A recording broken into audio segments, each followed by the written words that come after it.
Acabou. Acabou vendo que tá até mais quentinho aqui dentro.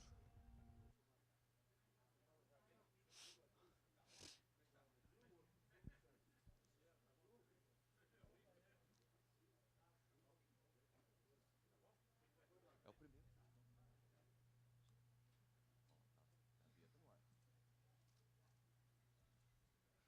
Olá, amigos de todo o Brasil que estão nos acompanhando pelas lentes do Canal do Boi, sejam bem-vindos. Falamos ao vivo da Estância Calidá, que fica em Campo Grande, na saída para Terenos, né? Que é ao lado direito, quem está nos vendo agora e tem vontade de vir para cá, ainda dá tempo de você chegar aqui. Tem que vir rapidinho, porque as palestras vão começar na sequência e hoje nós temos 3 palestras importantes. Vamos falar sobre conversão alimentar, intergado, nós vamos ouvir também o Dr. Fabiano Araújo falando sobre avaliação de carcaça. E pegando um gancho também, nós teremos a palestra do Fábio Dias, do JBS, que vai falar-nos a respeito dessa remuneração e da qualidade da carne que o Montana coloca ao seu dispor. Vale chamar a atenção dos amigos, porque a Estância Calidá, ela faz um trabalho de seleção, que esse projeto ele já foi criado dentro desta, sendo selecionado, né? Então esse trabalho de seleção aqui no Montana, ele é natural, ele é praxe. O Montana Calidá não foi inserido em um projeto porque ele já nasceu dentro desse projeto. E outro ponto importante do Montana é que você tem, em outras raças, você tem uma heterose fazendo cruzamento, obviamente, você tem uma heterose aí de 50, um pouco mais de 50%, 58%. Aqui no Montana você tem uma heterose, além de um ganho genético usando o touro, você tem uma retenção de heterose próximo de 80%. Isso só o Montana te dá. E eu quero convidar aqui à frente, para fazer o uso da palavra, a proprietária da Estância Calidá, Ana Coelho. Ana Lúcia Coelho, por favor, chega para cá também. E o Geraldo Paiva chega para cá também, que é o esposo dela e também é proprietário da Estância Calidá, que vai fazer a abertura também e, lógico, dar boas-vindas a todos os convidados que prontamente aceitaram o nosso convite. Daqui a pouco eu quero agradecer e vou fazer menção aos países que estão sendo representados aqui pelos seus criadores e criadoras de Montana e também estados diferentes que fazem parte desse evento. Ana, bom dia, seja bem-vinda. Bom dia, gente. Eu queria agradecer a presença de todos aqui, com esse friozinho, né? E estamos muito felizes de estar recebendo. E queria agradecer a nossa equipe também, que todo mundo se esforçou muito para fazer acontecer esse dia de campo. É a nossa primeira vez e, com certeza, vamos tentar fazer cada vez melhor. Bom dia a todos que se dispuseram, aos amigos, companheiros, parentes, todos que se dispuseram a vir dessa manhã fria aqui, mas eu acho que as palestras serão muito interessantes, acho que as pessoas vão gostar, tem novidades, tem informações que às vezes está na nossa cara e a gente não lembra, esses técnicos vão fazer boas apresentações. Eu queria falar para vocês um pouquinho por que o Montana, por que nós escolhemos o Montana. O Montana foi um trabalho, já é um trabalho de uma raça composta, desenvolvida há praticamente 25 anos, com alguns técnicos, inicialmente com o apoio do pessoal que fez esse composto nos Estados Unidos, e devagarinho nós fomos dando a forma nacional para ele, com as condições daqui. De novo, por que Montana? Nós entendemos que o Montana, o objetivo inicial do Montana era ter um animal taurino que trabalhasse nas condições do zebuíno no Brasil. Nós, para a evolução desse animal, fizemos várias pesquisas, várias tentativas, algumas com sucesso, algumas com insucesso, mas eu venho reconhecendo que nós estamos muito próximos, ou já alcançamos, estamos muito próximos de uma raça maravilhosa. Por quê? Hoje nós temos, além dos objetivos que nós, há 25 anos atrás, começamos, nós temos coisas novas, nós temos qualidades novas, nós evoluímos. Talvez há 25 anos atrás, se a gente comentasse o que a gente teria hoje no Montana, talvez até 25 atrás a gente não acreditasse. E o que eu quero dizer, o Montana tem mais ainda para fazer, como nós vamos ver, conversão alimentar, como seleção para gordura, como para precocidade sexual a 1 ano de idade. Nós estamos buscando qualidades que possam se transformar em dinheiro no bolso de quem usar esses animais, para quem utilizar essa genética. Não somos, os criadores de Montana, não são exclusivamente vendedores de touro. São pecuaristas que buscaram qualidade no seu rebanho. Nós queremos um rebanho moderno que atenda aos nossos mercados, aos anseios no novo mercado da carne, e é um anseio de quem está criando. Nós precisamos fazer um animal rentável, um animal, uma fêmea que possa parir aos 2 anos de idade, um machinho que possa fornecer sêmea a 1 ano de idade. Animais com a cobertura de gordura que o frigorífico quer. Animais com um rendimento frigorífico ideal para dar mais lucro para o fazendeiro. É isso que é o Montana. É isso que nós já conseguimos e vamos nos aperfeiçoar. É uma raça onde eu posso dizer que tem alguns companheiros aqui extremamente inconformada porque ela está sempre buscando novas tecnologias para botar dentro do seu rebanho. É isso que nós queremos, é isso que nós buscamos. E vou falar para vocês, esse grupo é bacana, eu preciso elogiar meus... A gente, às vezes, nas nossas discussões técnicas, tem discordância, mas a gente sempre tem um consenso, e todo o consenso que nós fizemos foi só para o lucro, foi só para o bem do Montana. E esse é o Montana que eu vou apresentar para vocês. Muito obrigado a todos. Muito bem. Eu quero fazer, antes de convidar o primeiro palestrante, eu quero quero agradecer e fazer menção a todos os produtores e convidados. Nós temos aqui, lógico, os brasileiros, uruguaios, paraguaios, estão presentes. Muito obrigado pela presença de vocês, por ter aceito prontamente o convite do Geraldo Paiva e da Ana, da Estância Calidá, para vir prestigiar esse evento. Aqui nós temos visitantes do sul do Rio Grande do Sul, que estão presentes aqui, São Paulo, Goiás, Pará, Minas Gerais, Espírito Santo, Amazonas, e aqui quero fazer menção ao senhor Manuel Lobato, que está aí também, do Acre, o Júnior Noé, que se fazem presentes também, o nosso muito obrigado. Nós temos aqui a presença do Dr. Eduardo Coelho, da Genética Aditiva, seja muito bem-vindo, fique à vontade. Enfim, não vou citar o nome de todos, mas sintam-se à vontade, vocês estão em casa. E lembrando mais um detalhe interessante, o nosso dia de campo é interativo. Quem está nos vendo pelas lentes ou pela lente do Canal do Boi, daqui a pouco nós vamos abrir espaço e disponibilizar um número de telefone para você mandar a sua pergunta via WhatsApp. Quem está aqui também, quiser fazer alguma pergunta, tem alguma curiosidade, pode ficar à vontade para fazer, ok? Eu quero convidar o Marcelo Neves, ele que é da Intergado. É Neves ou Naves? Acertei o nome dele? Hã? Marcelo Ribas. Ah, muito bem, então fui traído pelo o teclado aqui, né? Marcelo Ribas, eu quero convidar o primeiro palestrante dessa manhã. Nós temos pouco tempo pelo Canal do Boi, até às 12h30, mas vamos aproveitar ao máximo esse tempo que nos foi fornecido, que nos foi dado, quem está vendo no Brasil todo e na América Latina também, pelo Canal do Boi. Marcelo Ribas, Intergado, cadê ele? Por favor, venha para cá.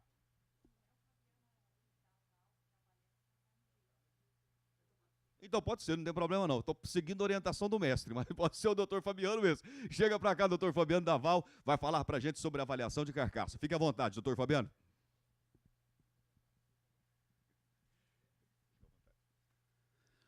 Bom dia a todos, muito obrigado pelo convite mais uma vez, Geraldo. É muita responsabilidade, né, a gente ter esse tópico para falar e falar para um público tão seleto. Muito bom esse público aqui, vindo de várias regiões do Brasil e de outros países.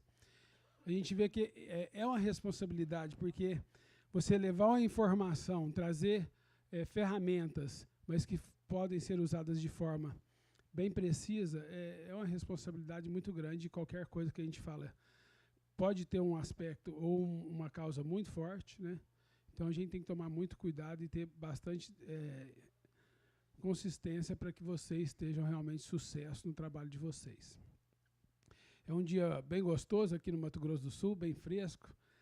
Acredito que a grande maioria do Brasil hoje, quem está nos assistindo também está com esse clima bom de ficar em casa, também assistir as palestras, né? E me coube o tópico de falar de avaliação de carcaça e seleção genética. Eu achei bem oportuno, porque sempre me falam para falar de avaliação de carcaça. E nada mais é do que um tópico a mais dentro do processo de seleção. Então, eu venho e coloco muito como isso hoje é dito, né?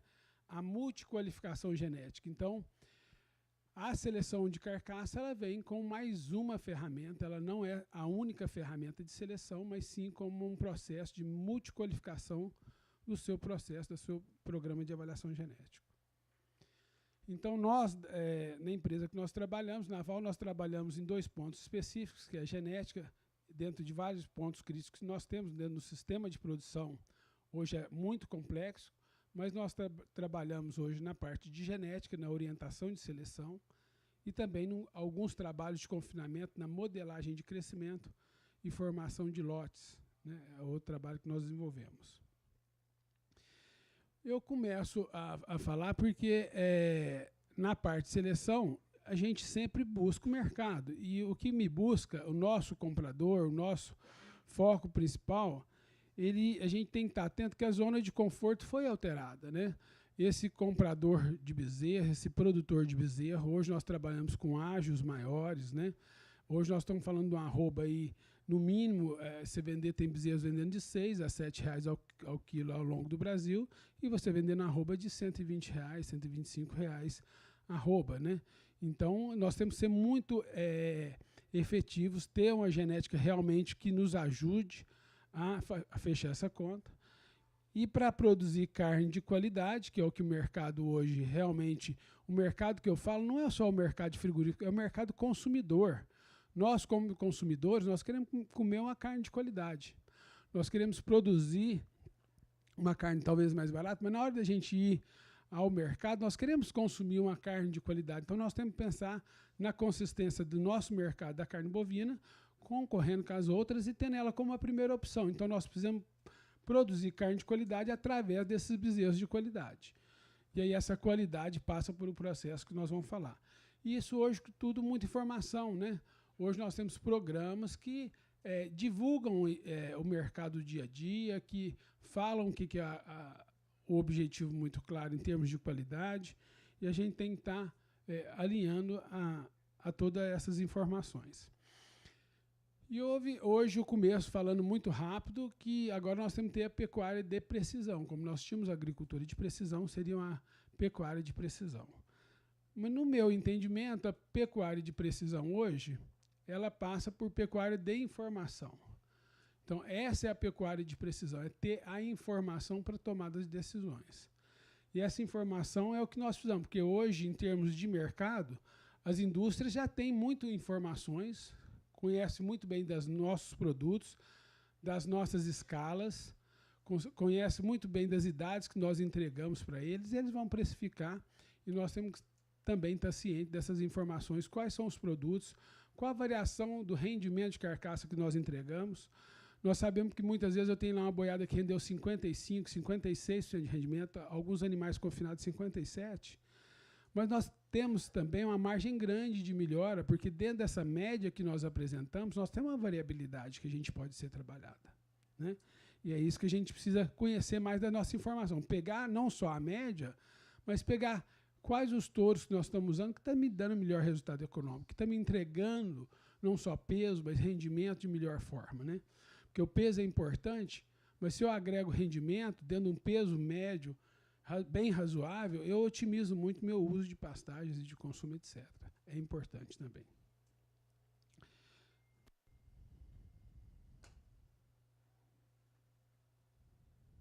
Vou chegar mais próximo aqui. Passa para mim um slide.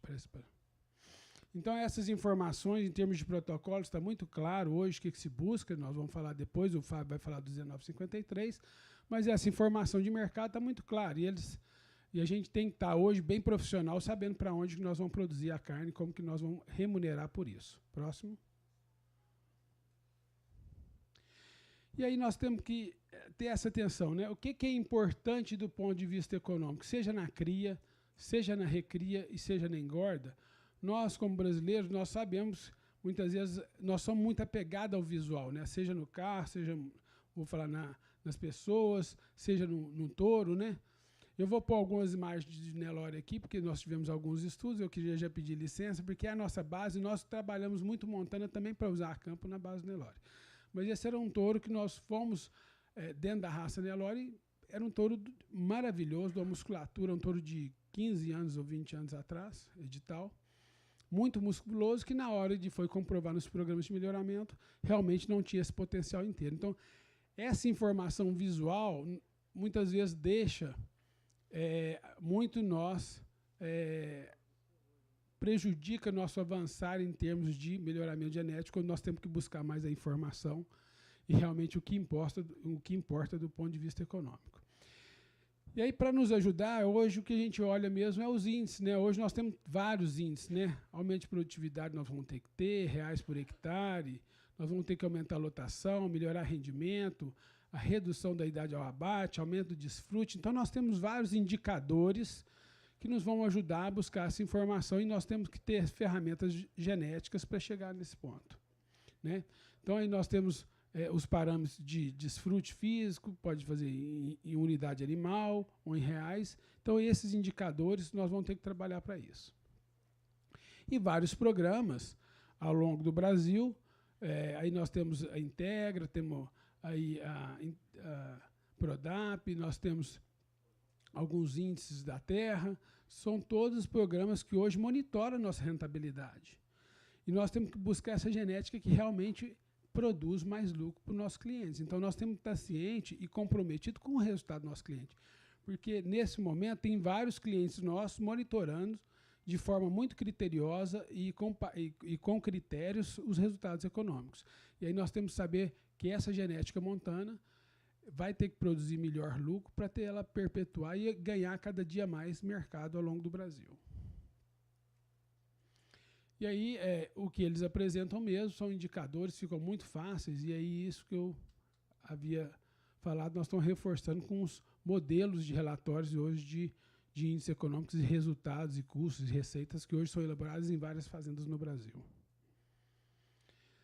E o que é o objetivo do melhoramento genético? Justamente é esse, melhorar a lucratividade através do ganho em qualidade e maior produtividade, e nós temos cada dia mais ganhar mercado para a nossa raça.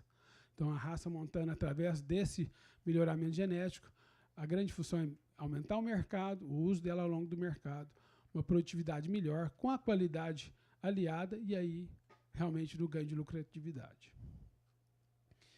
E dentro disso, gente, tem vários parâmetros que nós vamos ter que trabalhar. Então, dentro da fertilidade, é uma cria por ano. Eu estou reforçando isso porque eu não quero vim falar de carcaça, falar que carcaça é tudo no mundo. Eu acho que nós temos que ter uma visão abrangente do nosso negócio, que nós vamos agregar mais, mas a fertilidade é um dos grandes gargalos que nós ainda temos. E aí, eu estou falando dela que eu vou falar muito, tanto que a parte de acabamento pode ajudar na nossa desempenho de fertilidade, né? A parte de habilidade materna, eu quero que aos 8 meses, se eu puder, eu já tenho 50% do meu peso de abate. Eu me posiciono muito melhor em termos de produtividade, né? Nem eu estou conseguindo ler aqui que eu coloquei aqui agora. Desempenho, né? O peso, importantíssimo hoje para um abate mais precoce. Nós precisamos do peso, o peso sem dúvida, né? A precocidade sexual também é outra coisa que hoje, sem dúvida nenhuma, hoje não só em ganho genético que nós temos em termos de seleção, mas principalmente a nível de rentabilidade. Os animais que parecem aos 2 anos, dentro de um manejo adequado de nutrição, ele é muito importante financeiramente. A parte de rendimento é outra coisa, que muitas vezes os criadores falam assim, eu não recebo rendimento de carcaça quente, você já recebe no seu dia a dia. É o peso de carcaça quente. Nós precisamos buscar e otimizar essas características. A parte de acabamento, muito importante, não só nos protocolos, que a indústria já tem aí de remuneração muito clara, mas nos nossos índices de fertilidade que eu vou discorrer ao longo da palestra. Hoje nós temos seleção para temperamento, que também é importante, né? E a parte de eficiência alimentar, que vai interferir totalmente nos nossos custos de produção. O Marcelo deve falar na próxima palestra. Então, hoje é multicaracterística, nossa visão tem que ser bem ampla. Isso que é a multiqualificação genética que nós temos que buscar. Então, fica claro assim, qual que é a regra do jogo? Qual que é o nosso objetivo principal? Então, o desafio nosso é o mercado. Primeiro, esses critérios de qualidade estão bem claros, e o problema de variabilidade que a gente tem hoje no frigorífico, nós precisamos melhorar. Seja no confinamento, no frigorífico e varejo, que eles são consequências. E o cenário é isso, ser competitivo dentro da nossa fazenda, para que a gente mantenha a pecuária com a alta rentabilidade, cada vez com a área menor e menor tempo. Esse é o cenário que a gente tem.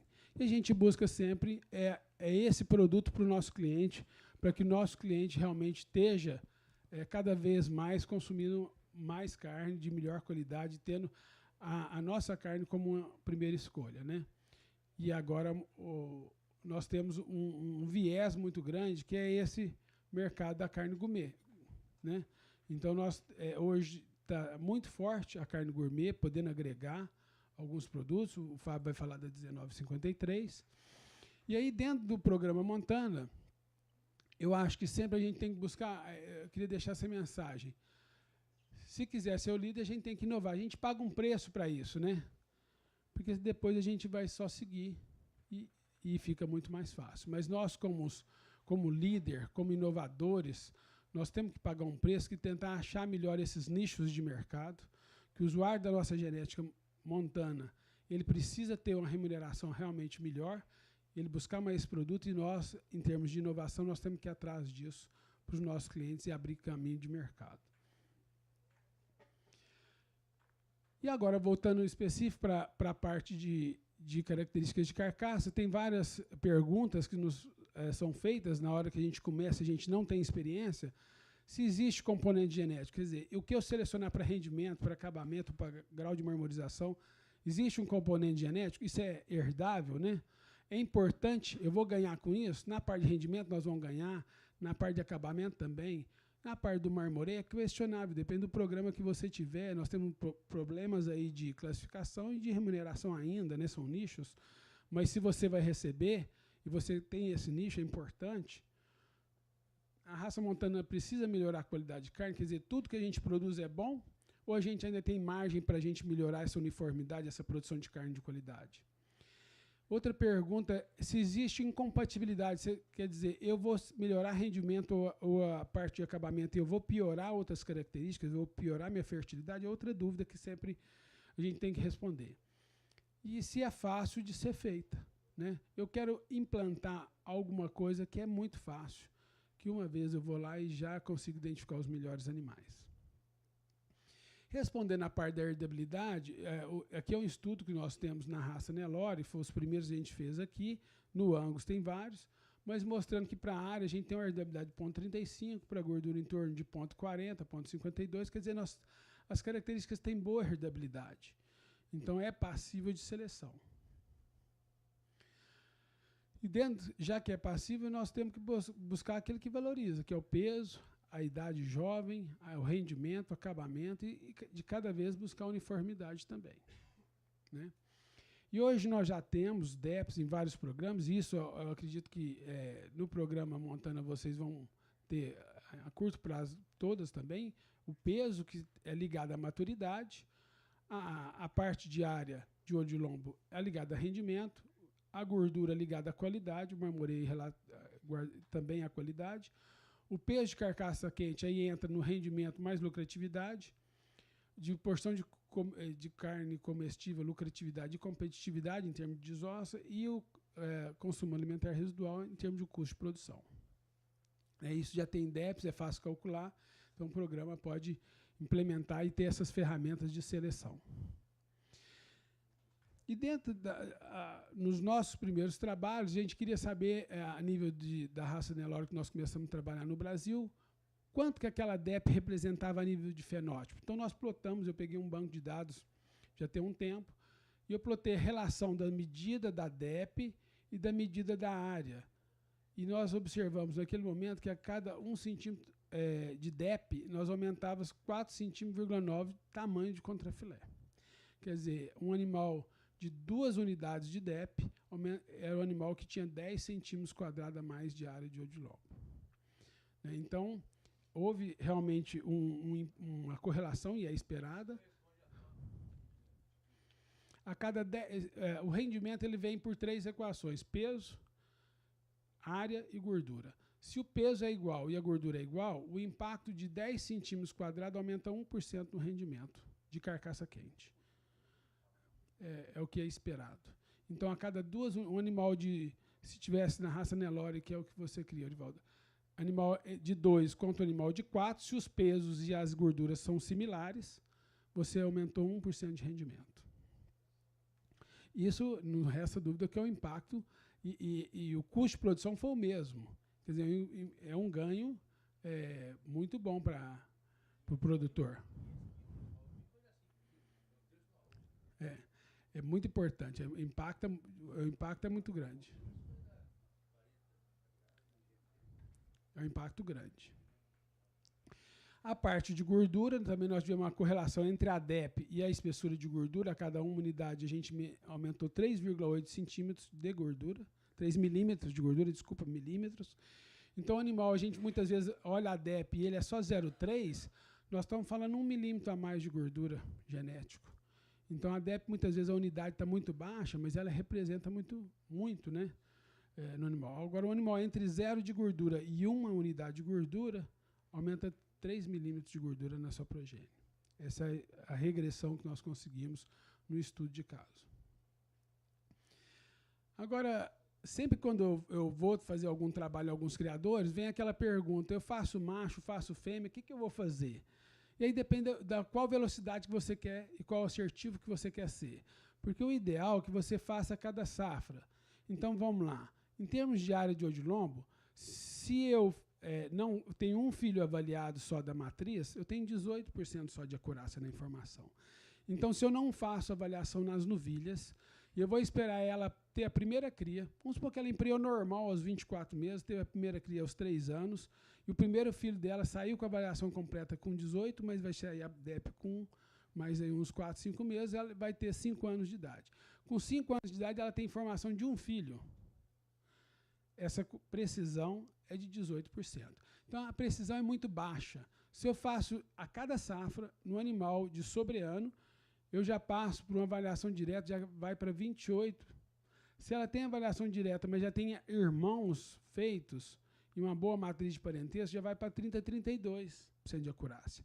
Então, o importante você fazer nas novilhas, que já no primeiro acasalamento dela, eu já corrijo. Se ela precisa melhorar rendimento ou acabamento, eu já vou efetivamente no seu primeiro acasalamento e já corrijo já.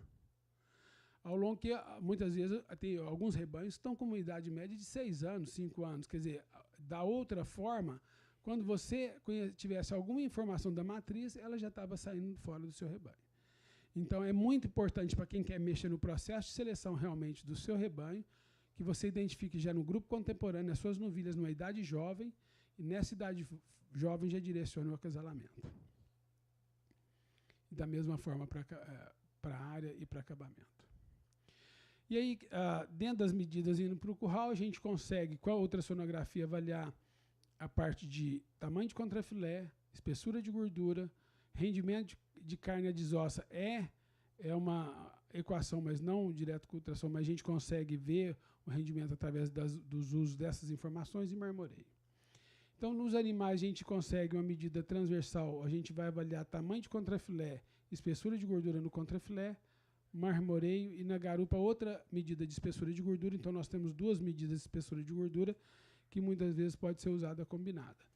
Então, é uma coleta que a gente faz a nível de grupo contemporâneo, uma vez na vida do animal, e a gente quer essa imagem dentro de um processo de qualidade, onde a gente busca somente técnicos que foram certificados. Hoje nós temos uma instituição que chama UGC nos Estados Unidos, que ela apoia todo o trabalho no Brasil através da associação que chama Tubra, e essa certificação de técnicos garantem a precisão, repetibilidade e acurácia das informações desse técnico, e aí ter essas medidas também por um laboratório que tem pessoas qualificadas para fazer a interpretação.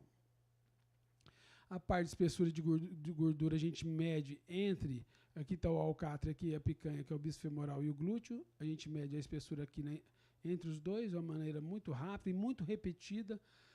Bons técnicos chegam a dar 98, 99 de repetibilidade no mesmo animal, em horas diferentes. É muito repetida essa imagem.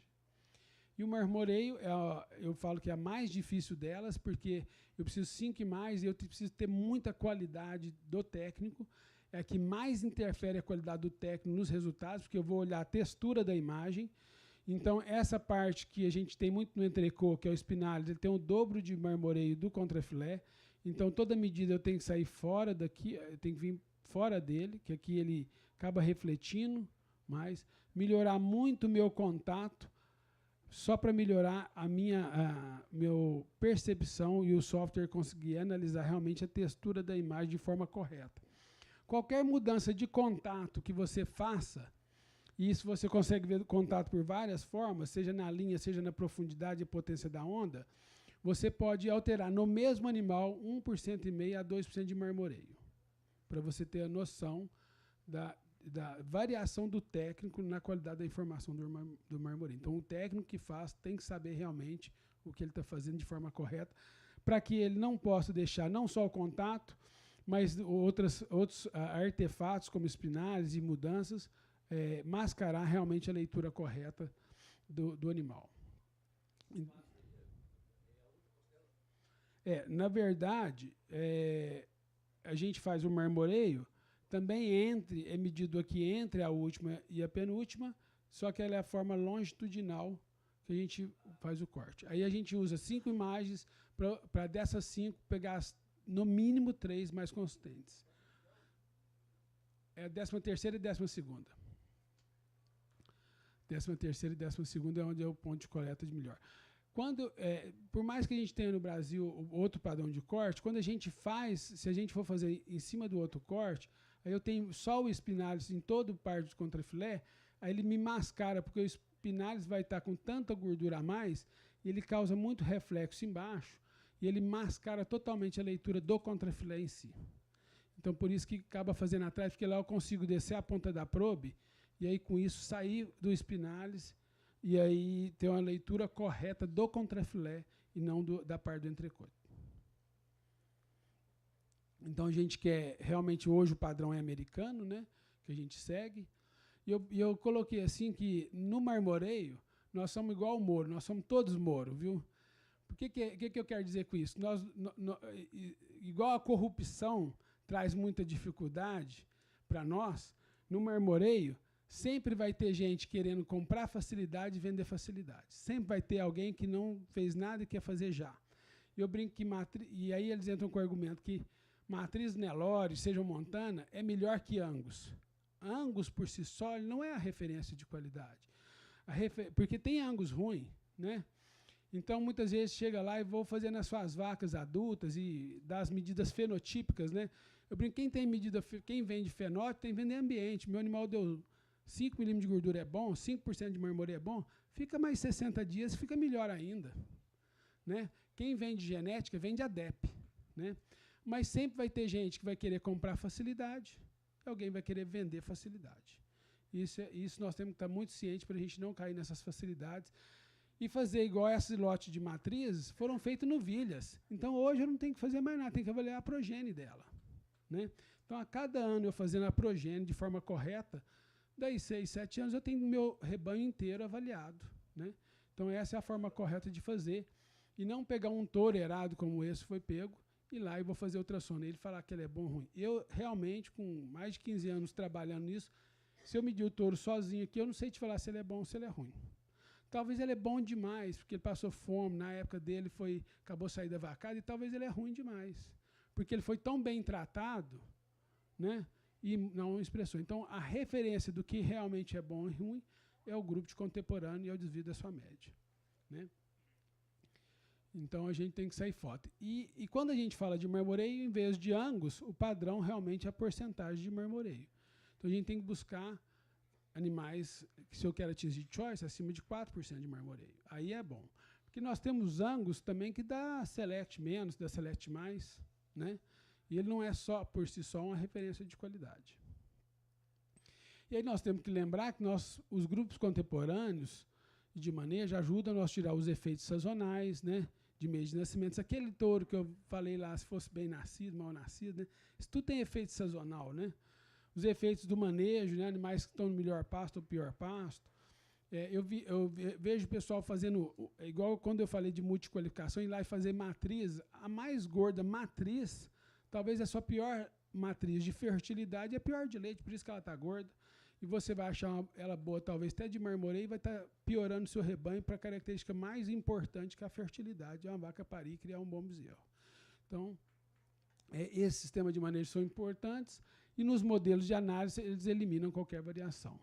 Então, o grupo contemporâneo é você deixar a luta igual e não desigual. Animais na mesma oportunidade, aí você pode pôr eles para competirem. E aí eu venho lá. A parte de rendimento é fácil convencer, porque hoje impacta direto na nossa rentabilidade. E a parte de acabamento? O que eu imagino que o Fábio jamais escutou aí, o Fábio vai vir dar a palestra depois, assim, ninguém paga por qualidade, não vou pôr gordura que ninguém paga, e ele vai mostrar que paga, mas eu quero mostrar outro ganho, que é o que nós temos dentro do rebanho, com a seleção para acabamento, na idade jovem, né? Eu busquei um slide do Argel, acho que tem mais de 12, 15 anos, né? Ele tentando identificar em 2 fotos qual touro tem acabamento, né? Será que nós não estamos confundindo musculatura com acabamento? Em algumas vezes, sim. Então, a gente quer uma ferramenta para ajudar nós a darmos uma precisão. Eu até acerto, mas eu quero dar uma precisão melhor, né? Eu quero selecionar o que realmente é acabamento. E olhando a parte de acabamento, a gente tem 2 medidas. Eu queria deixar claro para vocês que tanto a medida de contrafilé, esse é trabalho daqui no Brasil com o Nelore, mas a medida de garupa sempre nesse sobriano, se for animais mais a pasto, de regime, ela tem que ser um pouco maior, mas elas têm uma correlação muito grande entre as duas. E hoje, alguns programas, esse do Nelore, a gente tem uma DEP que chama DEP Acabamento, que usa as 2 informações e publica uma DEP só, né? Isso é muito bom para nós, ter uma referência com herdabilidade 0,35. E aí, muitas vezes, quando a gente, falando em gordura, eu queria trazer um reflexo. Assim, muita gente pergunta, onde está meu dinheiro? Estou trabalhando aqui, onde está meu dinheiro? A gente tem que perguntar, onde está minha genética? Né? Minha genética que vai me dizer se meu cliente vai me remunerar bem ou não. E como que eu posso fazer uma genética melhor? Igual o modelo financeiro, tem vezes que você tem um juro simples ou um juro composto, né, que vai te agregando mais. Como que eu posso fazer esse juro composto, juro sobre juro, ganhar dentro do meu rebanho? Né? Eu acho que a melhor forma é a utilização da novilha super precoce. Esse é o jeito de você capitalizar geneticamente seu rebanho. Por que eu estou falando isso dentro de acabamento? Porque são 3 características muito importantes que te alavancam o ganho de precocidade sexual. Isso coloca a cria num patamar de rendimento econômico muito próximo da recria e engorda, ou melhor, né? Mas eu preciso de bom desempenho ao ano e sobre ano, perímetro escrotal, porque a origem do no tecido gonadal é também a mesma origem do ovário, então nós temos um reflexo de seleção de perímetro à idade jovem, né? Falando em perímetro na idade jovem, para fêmeas com desenvolvimento ovariano melhor, e a DEP de acabamento, porque a gordura produz leptina, que é um polipeptídeo, que atua no desenvolvimento folicular. Uma vez que você nivelou as 3 características, eu tenho um gado que ganha bom peso, que tem a idade jovem, perímetros de boa qualidade, e que também tem uma boa espessura de gordura, aí vocês realmente vão ter um gado que podem ser desafiados e vão emprenhar de um índice espetacular. Eu brinco muitas vezes com algum cliente que fala assim, quanto que eu vou começar a desafiar minhas novilhas precoces? Se você fizer isso aqui de forma correta, elas vão te falar. Porque você vai chegar na fazenda e elas vão estar montando uma na outra e você não vai aguentar. Falando, não, eu tenho que cobrir essas novilhas. Isso depende desse alinhamento. Não quer dizer que um touro de muito desempenho que não dá gordura, que ele não dê precocidade sexual. Ele dá sim, nós temos exemplo de alguns touros que mesmo não tendo acabamento, deu muito peso, bom perímetro, e ele dá precocidade sexual. Mas no nível que a gente quer, para subir de 80%, acima de 70%, para ficar super viável economicamente, eu tenho que nivelar as 3 características como critérios de seleção. E aí, será que as novilhas precoces fazem totalmente a diferença? Eu peguei um rebanho que nós trabalhamos no Nelore, que tinha um índice econômico de 10 nas matrizes ativas do rebanho, as novilhas de 24 meses de 3, né? Então, nós queríamos aumentar 9%, e as novilhas super precoces, que eu não estaria usando, estariam com 15%. Então, olha o ganho que eu teria se eu usasse as novilhas no componente das outras, eu aumentaria meu ganho na projeção das DEPs, das progênitos, aqui os touros, né? E a projeção das progênitos, eu aumentaria o ganho em 9%. Então, quando eu pego minha genética mais nova e trago ela para essa média que eu estou produzindo, ela tem um ganho, um impacto muito grande. Por isso que eu falo que a capitalização genética é essa. A cada 3 anos que eu estaria girando meu rebanho, fazer meu intervalo de gerações, eu poder usar essa precoce de forma intensiva sempre, isso o impacto não tem dúvida que vai ser sua capitalização genética. Nós fizemos outro estudo, onde nós estudamos índice econômico, peso de desmama, peso de ano, peso de sobre-ano, em 3 safras de desafio precoce, todas com distribuição normal na população, aqui a DEP diária, a DEP de gordura, a DEP de precocidade sexual e steability. Isso foi num rebanho em Redenção do Pará, Fazenda Alô Brasil. E nós queríamos ver as novilhas, como que o peso de ano interferiu, o peso sobre ano e também as outras características nas novilhas super precoces. Então, as novilhas que no seu grupo contemporâneo classificaram como elite, as melhores de peso realmente produziram índice de precocidade sexual melhor. Aí no peso sobre ano. E como foi na área? Como ser esperado, não tem uma correlação muito grande com a área. Mas com a gordura, 61% das novilhas precoces eram elite, 48% das novilhas precoces eram superiores, 28% regular e as piores de gordura, as que piores emprenharam. Como eu te falei, não é só essa característica, ela depende do perímetro também, do peso também, mas a gordura traz um impacto muito grande na expressão da precocidade sexual e ela é uma grande aliada junto à seleção do peso e seleção de perímetro escrotal.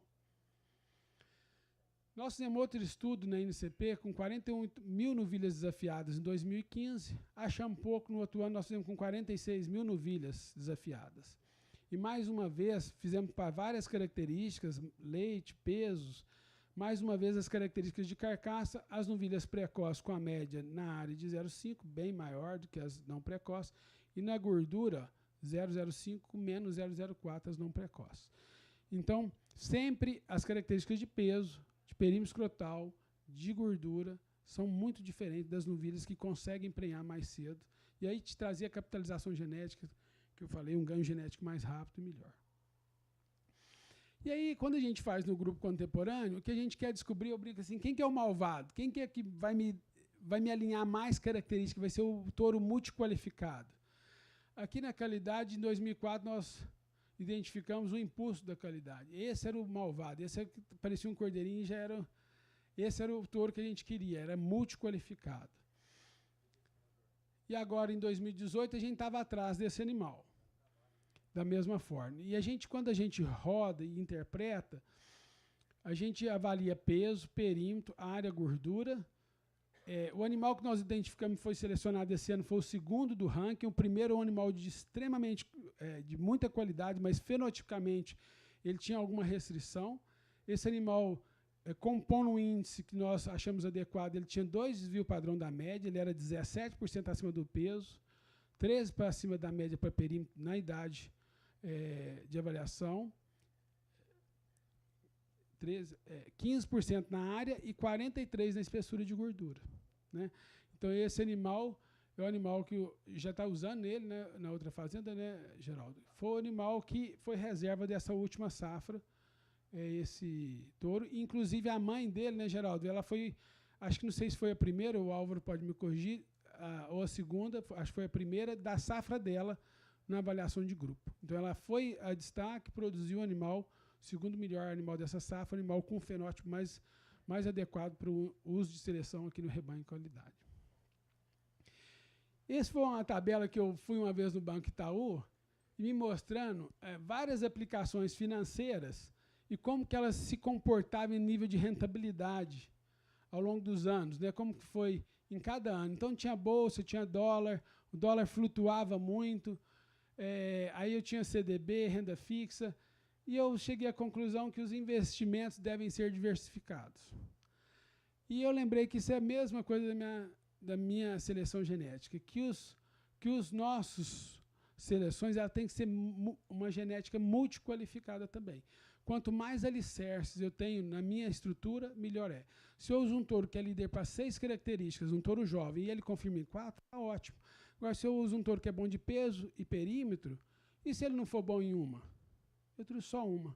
Então, da mesma forma que é feita a capitalização de investimentos, eu acho que, em termos de seleção, cabe muito bem a multiqualificação genética, onde eu busco várias características para me ter realmente ganhos vindo de vários lugares. A conclusão que eu tenho é essa, que a falha do planejamento é o mesmo que planejar para falhar. Então, não basta contar com a sorte. A gente tem que realmente buscar as ferramentas de seleção, identificá-las e multiplicá-las da forma mais objetiva e rápida possível. Era isso que eu queria falar. Queria agradecer a todos. Obrigado pela oportunidade. Obrigado.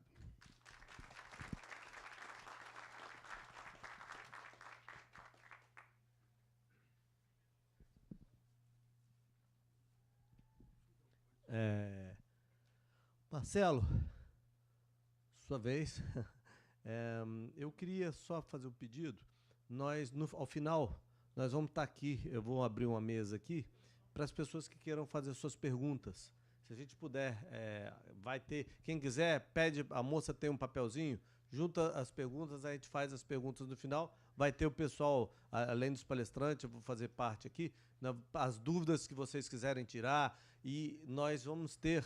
Passamos para o Canal do Boi um telefone, que quem está assistindo ao vivo pelo Canal do Boi vai poder fazer sua pergunta também, e nós vamos responder aqui ao vivo. Por favor.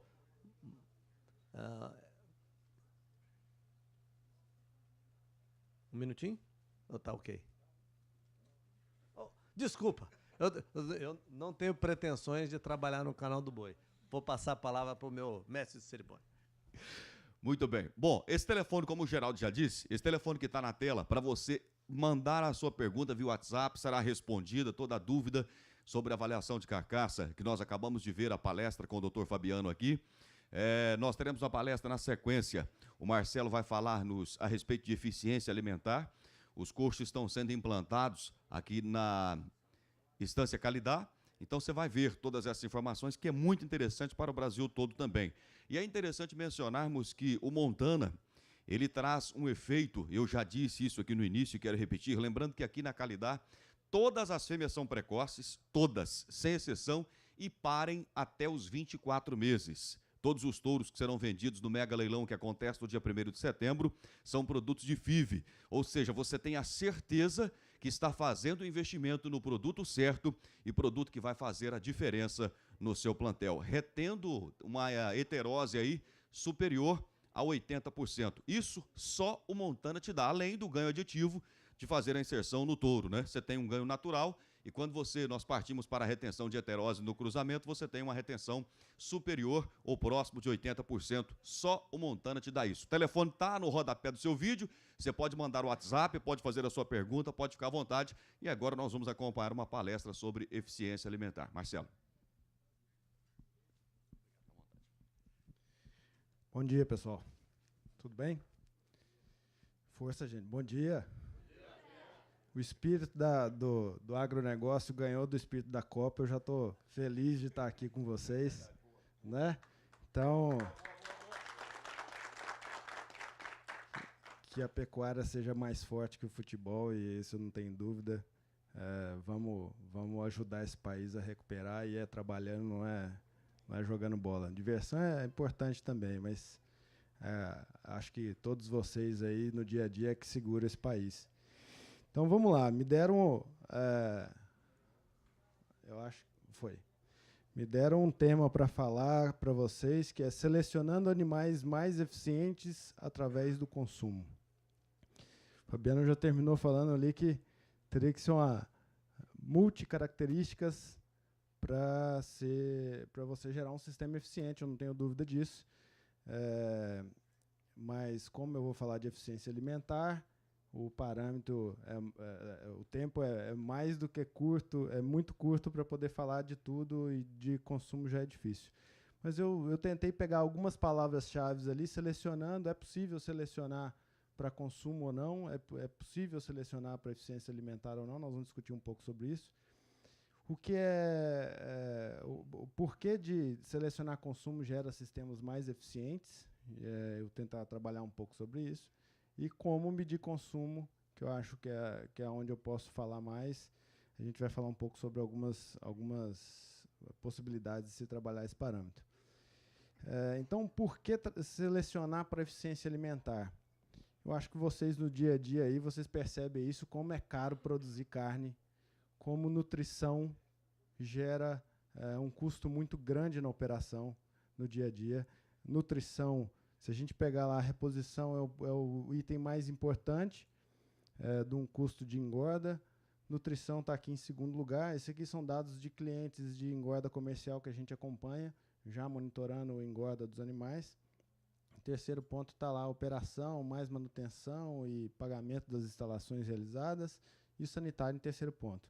Se a gente tirar o custo da reposição e ficar apenas com a nutrição e a operação, a nutrição pode chegar até 80% do custo de uma engorda de um animal. Então é muito significativo, é um parâmetro de muito peso no custo. Então justifica-se selecionar animais para eficiência alimentar, porque a gente está trabalhando em cima de um dos fatores mais pesados aí no custo. E alguns trabalhos científicos falam sobre a importância de qual é o efeito sobre o resultado, quando o impacto econômico, se você selecionar para algumas características. E alguns autores falam sobre essa relação, que se você melhorar 5% na eficiência alimentar, você tem um impacto 4 vezes maior do que 5% no ganho de peso. Tá? Como a gente seleciona muito tempo para ganho de peso, nós temos aí um espaço muito grande para trabalhar esse parâmetro, e eu tentei exercitar isso nos nossos clientes de engorda comercial, se isso era realmente efetivo. Eu fiz uma conta burra, tá? Vocês me perdoem aí. Eu peguei o que a gente observou de lucro de alguns clientes, então não se assustem com o valor alto aqui, porque alguns conseguiram comprar muito bem na crise e venderam muito bem depois que a compra e o preço da arroba recuperou no ano passado. E aí eu fiz uma melhora no ganho de peso em 5%. Se os animais, durante o processo de engorda nesses clientes, melhorassem 5%, o que se ganharia a mais por cabeça, por período? Então, subiu de 551 para 584. Aí eu falo que ela é burra, porque eu não aumentei o custo da nutrição. Então, se o ganho de peso aumenta, o custo da nutrição também deveria aumentar, porque esse animal vai precisar comer mais para ganhar mais. Eu não fiz esse aumento. Então, eu fiz um impacto só no ganho de peso. E fiz um impacto se eu reduzisse o custo da nutrição em 5%. Os animais fossem 5% mais eficientes em converter aquilo em carne. E aí a gente chegou num valor de 2,8 vezes mais. E aqui também é burra, porque eu melhorei a eficiência alimentar e não gerei impacto nenhum no ganho de peso. Mantive o ganho de peso do cenário 1. Então, exercitando os nossos clientes comerciais, a gente percebe, sim, que se a gente melhorar 5 pontos percentuais nessas características independentes, a gente melhoraria financeiramente muito o seu sistema de produção. Então, falando de custo, a gente já tem uma justificativa para se trabalhar a eficiência alimentar. É possível ganhar mais dinheiro, sobrar mais ou gerar uma carne mais barata para o mercado trabalhando em cima da eficiência alimentar. Nós vamos ser constantemente pressionados. E aí, mais uma vez, eu não quero fazer uma revisão de literatura complexa aqui, falar de vários trabalhos, quem que fala de um lado, quem que fala de outro. Eu quero só pontualmente falar sobre as coisas que são discutidas na parte acadêmica e que pode ter impacto no setor comercial, quem vai produzir carne. Mas nós vamos ser cada vez mais pressionados pelas questões ambientais. E animal que usa menos recurso também emite menos metano, também excreta menos nutrientes no ambiente, e isso pode trazer impactos positivos para a gente produzir de forma conceitualmente com menor impacto ambiental. E esse impacto ambiental também vai ser percebido no aumento da lotação. Eu não sei se está... Melhor ir para cá? Acho que a bateria está acabando aqui. Tá, vamos lá. Então, se a gente reduz também o custo de mantença, a exigência nutricional de mantença, nós vamos conseguir colocar mais animais por área. Então, nós vamos precisar de menos áreas de pastagem para produzir a mesma quantidade de carne, com impacto positivo na redução do desmatamento e área de pastagem. E um terceiro trabalho, terceiro ponto aí que vai ser muito discutido daqui para frente é sobre o uso da água.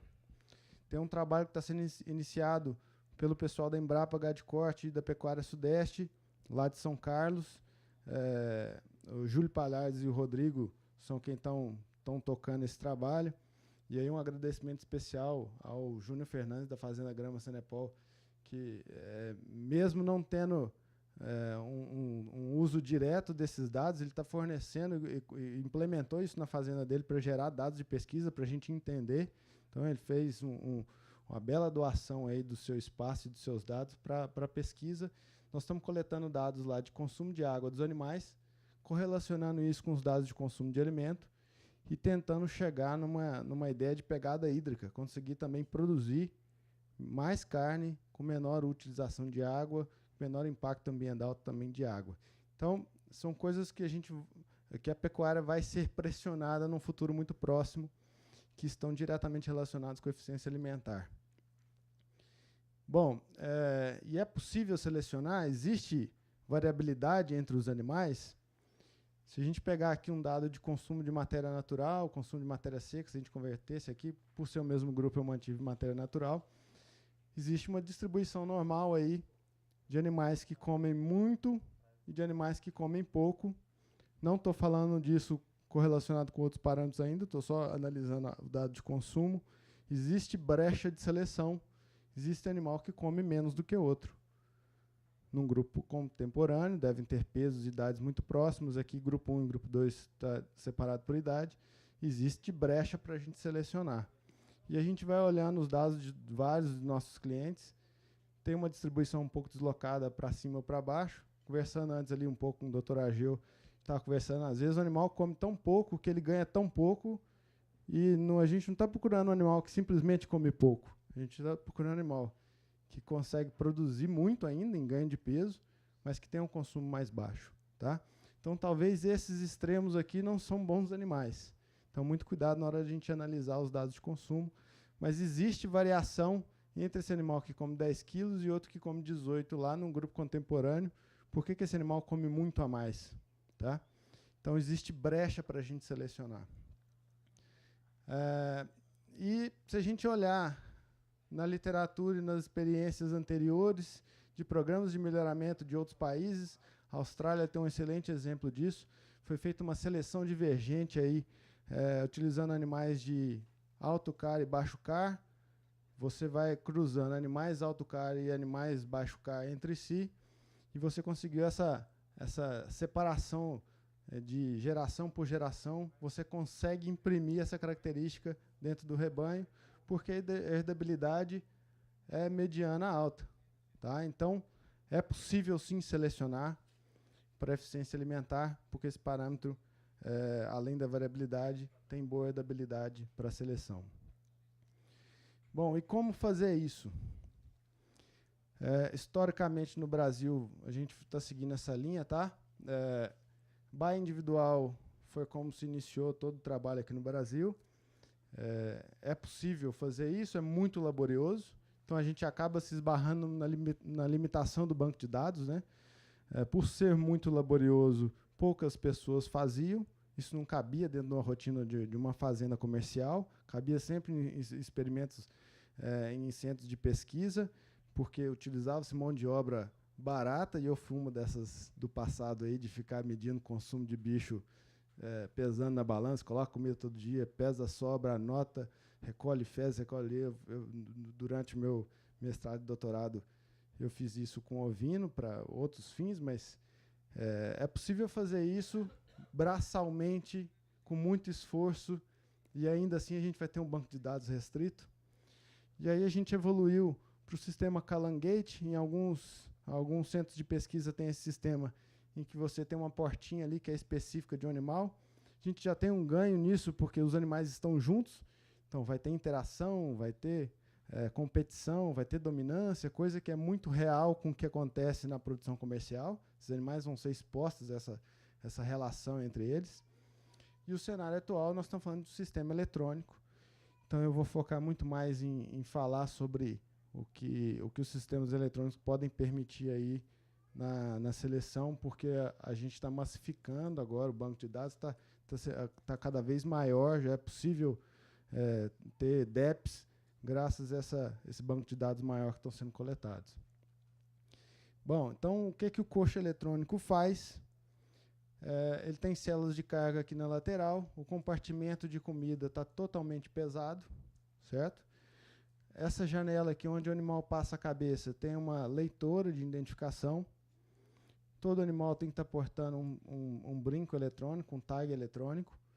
Então, toda vez que ele passa a cabeça para aquela janela, eu sei que animal que é, a data e a hora, sei quanto de comida tem aqui na hora que ele entrou e sei quanto de comida sobrou quando ele saiu. Por diferença, a gente chega ao consumo do indivíduo naquele evento. Consolidado ao longo do dia, faz o somatório, eu tenho todo o comportamento desse animal, de todos os animais que estão sendo identificados ali dentro. Quais são as vantagens dos sistemas automatizados? Primeiro, que isso tudo acontece sem intervenção de ninguém.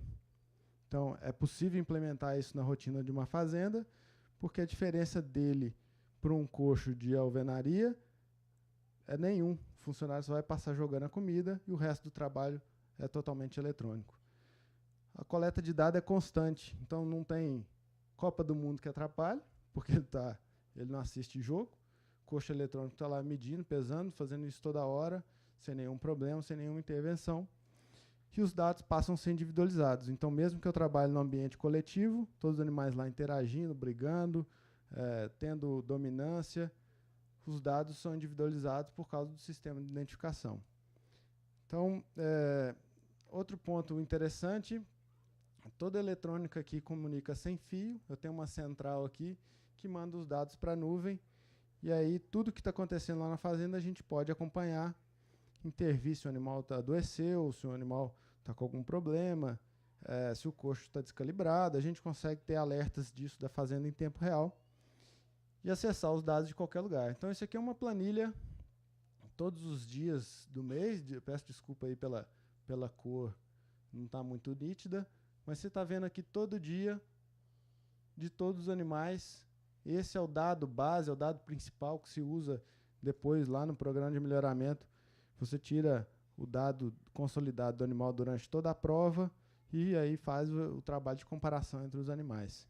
Tá? Então, cada animal aqui, todo dia, já tem o seu dado consolidado. Se a gente clicar aqui em um dia, por exemplo, eu quero ver esse animal nesse dia aqui, eu clico nele, eu abro um relatório do comportamento desse animal. E aí eu entendo como é que foi esse comportamento, que animal que é, quanto tempo ficou no coxo, quantos coxos ele visitou, quantas vezes ele foi, quanto que ele comeu, e como é que isso se comportou ao longo do dia. Tá? Então, tudo isso feito de forma automática, eu só clico lá e vou acompanhando os resultados do processo. Eu queria só... Dá o play ali para mim, por favor. Vê se... Na hora que você mexer o cursor aí, você vai ver... Então, uma bezerrinha bem pequena aqui conseguiu tirar essa grande. Mas vamos lá, do lado de cá estão os coxos com as células de carga de pesagem. Essa estrutura, internamente a gente chama isso de feed stall. Ela permite somente a entrada de um animal. Vocês vão ver esse animal tentando entrar aqui. Você vê que ela não vai conseguir. Isso dá um tempo maior e permite que essa bezerra consuma um pouco. Então, o que a gente tem diferente da baia individual? A competição está existindo. A competição que vai existir na engorda comercial está sendo replicada aqui. Mas a gente fez essa estrutura para dar um conforto, às vezes, para um submisso conseguir comer, ter uma ingestão mais tranquila. Mas eu estou individualizando o acesso ao coxo, então cada animal vai comer e eu consigo identificar corretamente aquele consumo desse animal. Então, continua interagindo, a bezerra está aqui tranquila, uma bezerra bem pequena. Agora sim ela vai sair. Não. Na verdade, já tem muito trabalho mostrando que o desempenho dos dois animais, ou de animais, um lote em baia individual e um lote em competição como essa, o desempenho é o mesmo e o consumo é o mesmo. A única diferença, e aqui eu vou mostrar um gráfico, depois eu retorno, é que no sistema eletrônico você tem algumas variações maiores do que na baia individual. Na baia individual, o consumo está muito atrelado ao trato. Então, toda vez que você coloca comida nova, aquele animal come por mais tempo, enquanto que no sistema de coxo que tem a competição, as ingestões estão muito atreladas ao esvaziamento ruminal.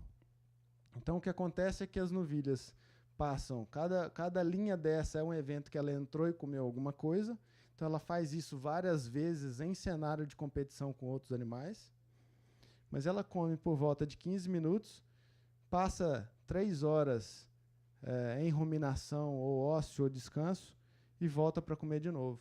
Esse é um pouco do padrão. E por que a gente tem variações de um dia para o outro quando comparado com a baia individual? O que pode acontecer é que dentro desse dia, esse animal comeu muito nessa madrugada e na outra madrugada, e no dia seguinte ele vai ter um consumo mais no centro, que seriam os próximos horários de trato. Então eu posso comer muito num dia e pouco no outro, mas por isso que você tem uma prova mais longa para você tirar a média dos dias. Tá?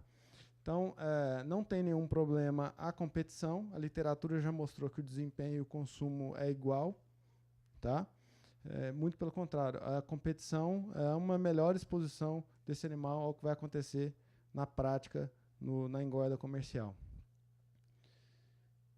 Bom, então, tá aí o vídeo da competição, tentando explicar um pouco sobre, esse é um dado de comportamento, né? Como é que as refeições acontecem ao longo do dia. Eu tenho vários eventos, mas isso aqui eu chamo de uma refeição, 2 refeições, 3, 4, 5, 6 e a 7ª aqui no início da manhã. Então ele fez 7 refeições, mas fez 60 eventos para promover essa ingestão. E o mais importante para a gente é esse longo período aqui que a gente pega, período de adaptação, descarta, depois vem um período de prova, vários dias para se chegar a um dado consolidado, que vai ser o consumo médio ao longo da prova. Tá? E o peso? Lembrando que eficiência alimentar é quanto que o animal consumiu para gerar alguma coisa de peso. Tá? Então, outro parâmetro importantíssimo para a gente trabalhar em conjunto é o ganho de peso. O método, existe um manual que foi produzido pela BCZ, Embrapa e mais outros centros de pesquisa que já trabalhavam mais tempo com eficiência alimentar, e foram determinadas e apresentadas algumas formas de se medir o desempenho dos animais, e eu vou discutir um pouco com vocês sobre isso. Mas, a princípio, o método mais aplicado são as pesagens em que se levam todos os animais até o curral de manejo a cada 14 dias. Então, a cada 14 dias, a gente faz uma pesagem dos animais, normalmente pela manhã, no horário fixo, todas as pesagens nesse mesmo horário. E Integrado, desde 2012, faz um processo de pesagem voluntária. Toda vez que o animal vai beber água, aqui na frente tem um bebedouro, e ele sobe numa plataforma e se pesa. Então, a gente passa a ter 5, 6 pesagens do animal no mesmo dia. Tá? Bom, vamos ver se eu consigo mostrar para vocês. Então, aqui está o bebedouro. Esse aqui é um bebedouro eletrônico, lá a gente faz a medição. Mas poderia ser um bebedouro convencional, tá? Um bebedouro de alvenaria ou de plástico. Aqui na frente está uma plataforma com um corredorzinho de condução. Então, o animal só consegue beber água passando por essa plataforma, seguindo em frente, e ele só consegue sair recuando para trás. Esse é um lote que entrou numa prova, começou agora, recentemente, mas a gente tinha acabado de identificar, colocar os brincos e cadastrar os animais e soltamos ele no sistema. Então, vocês vão ver como que é um sistema tranquilo. Então, o animal acabou de beber água, está recuando para sair. E vai entrar agora o nosso touro contratado aqui para fazer o nosso material de marketing, que a gente pediu que ficasse mais para o lado de cá.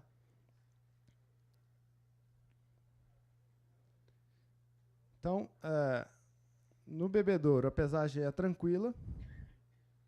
Ele não tem dificuldade de entrar e sair. Ele não tem competição como se tem no coxo. Eu tenho precisão de fazer isso porque o animal está parado.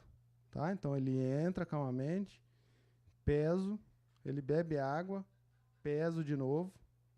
Então, eu registro o peso de entrada e peso de saída. Então, eu tenho uma boa informação desse animal várias vezes por dia. Depois que a gente consolida os dados, o que a gente vai enxergar é isso aqui. Cada bolinha dessa aqui é uma bolinha de pesagem que o nosso sistema classificou como válida. Depois a gente cria um modelo da curva de crescimento desse animal. Então, em resumo, não sei se vocês estão percebendo aqueles dados, como a gente tem precisão em falar como é que é o ganho de peso desse animal. Como que é a qualidade desse dado para se falar o peso e o ganho de peso desse animal. E aqui em cima está o ganho de peso. Normalmente o animal começa ganhando muito peso, e à medida que ele vai estabilizando ou acumulando gordura, ele tende a baixar essa taxa de ganho. Então, numa prova de eficiência, a grande preocupação que a gente tem é os animais mais precoces, que estão depositando mais gordura do que os tardios. Eles vão estabilizar mais rápido essa curva? Se eu deixo esse animal mais para frente, para testar mais velho, eu vou ter algum efeito na análise de consumo e de eficiência alimentar? Então, são coisas que a gente começou a perguntar mais, a se preocupar mais, qual que é a melhor idade para se testar a eficiência alimentar, se é um animal mais jovem ou se pode ser com ele mais velho.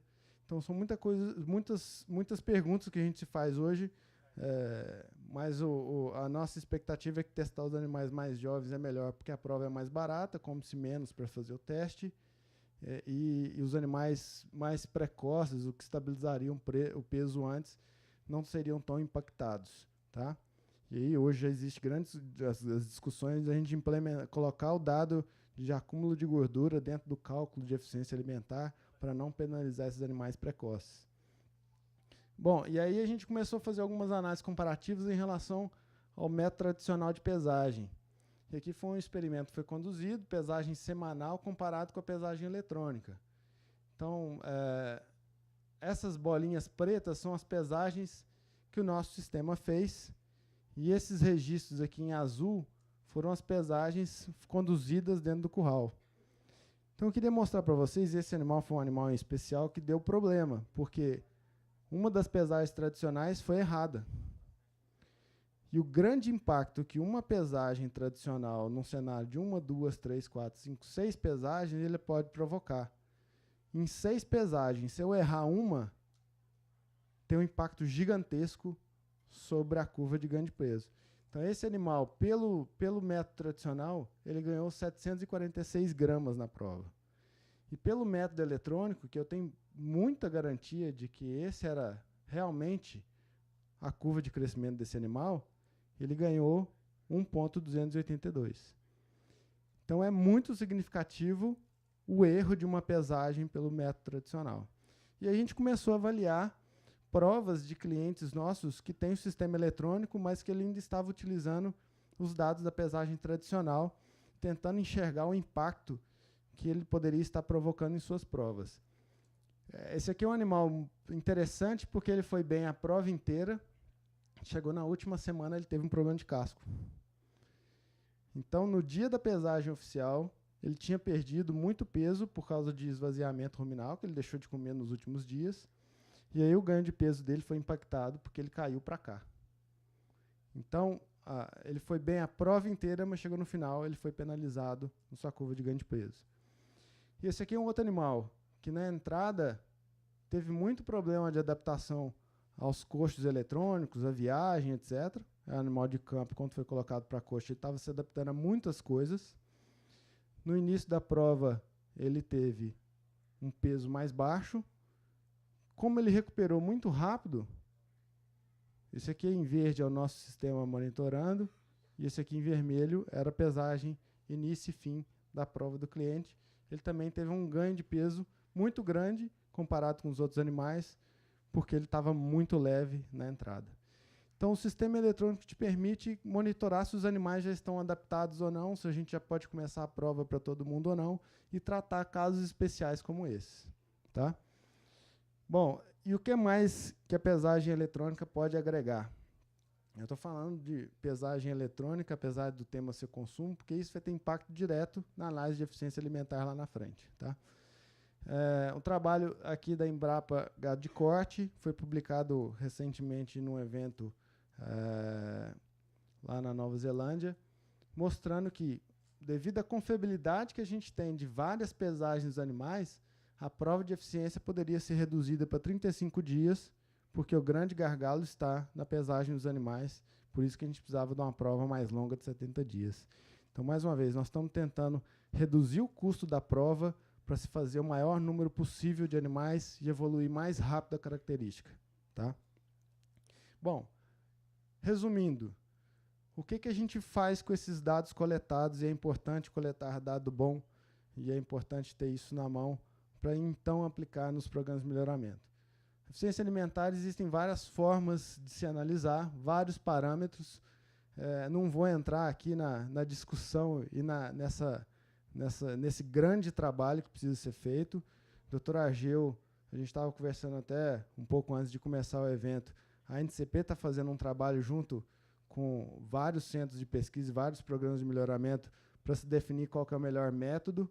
Tem pontos positivos e negativos para vários desses parâmetros, desde trabalhar com consumo direto ou com dado de consumo processado e algum outro índice. O mais utilizado no Brasil é o CAR ainda, tá? Mas existem já outros parâmetros sendo sugeridos para melhorar a utilização disso dentro dos programas de melhoramento. Bom, por que está sendo discutido isso? Estão tentando analisar qual que é o efeito desses parâmetros nos outros parâmetros que já são utilizados corriqueiramente. Então, um exemplo para vocês, quando a gente usa conversão alimentar, a gente tem um impacto em aumento do peso vivo, do peso maduro dos animais, e isso pode ter impacto lá na frente para aumentar custo de produção, porque a custo de manutenção vai ser mais alta, impactar na reprodução por causa do porte dos animais, no acabamento, etc. E o CAR tem se mostrado interessante porque ele tem um efeito positivo de aumentar o peso aos 210 dias, ele não tem efeito sobre o ganho de peso e sobre o peso vivo, e promove mais rápido a redução do consumo de matéria seca.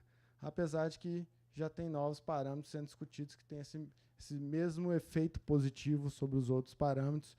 Eu não vou me estender muito aqui não, porque isso já tá sendo feito pelas pessoas certas, a gente só entrega o dado de consumo e eles têm que determinar qual que é a melhor forma de uso disso. No final das contas, o que a gente quer?